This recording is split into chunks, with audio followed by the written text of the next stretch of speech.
Mastering news article reading, summarizing and paraphrasing. Hello everyone. Today, we are diving into an essential part of reading comprehension, summarizing and paraphrasing. These techniques are especially important when you're reading news articles in English. Why? Because news articles can be packed with a lot of information. Being able to summarize and paraphrase helps you understand and remember the key details. To begin with, let's define our two main terms.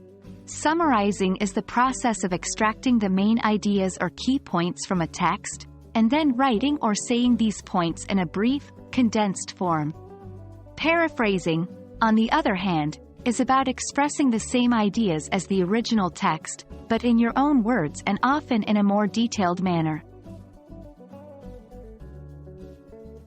You might ask, why do I need to summarize and paraphrase? Great question. Summarizing helps you understand the main ideas and the overall theme of the article. It allows you to sift through detailed information and identify what's most important. Paraphrasing is crucial for ensuring that you truly understand what you're reading. If you can put the information into your own words, it's a good sign that you've understood it. When it comes to summarizing, here are some steps to follow. 1. Read the article thoroughly, without rushing. Make sure you understand the main points. 2. Identify the main idea or theme of the article. This is often found in the headline or the first few sentences. 3. Highlight the key points that support this main idea. Look for facts, arguments, or data that the author uses. 4. Write a brief summary, using your own words, that includes the main idea and the key points.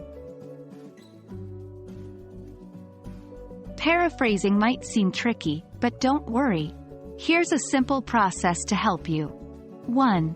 Read a sentence or paragraph carefully until you fully understand it. 2.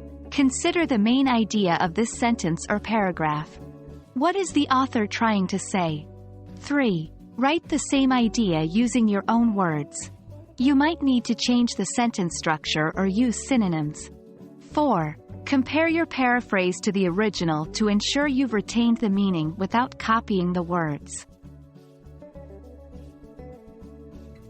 Remember, both summarizing and paraphrasing require practice. Don't be discouraged if it's challenging at first. Keep practicing with different news articles, and over time, you'll see improvement. The more you do it, the more natural it becomes. That's all for today's lesson on summarizing and paraphrasing when reading news articles. We hope that these strategies help enhance your reading comprehension skills. Remember, practice is key. So grab a news article and start practicing today. Happy reading and see you in the next video.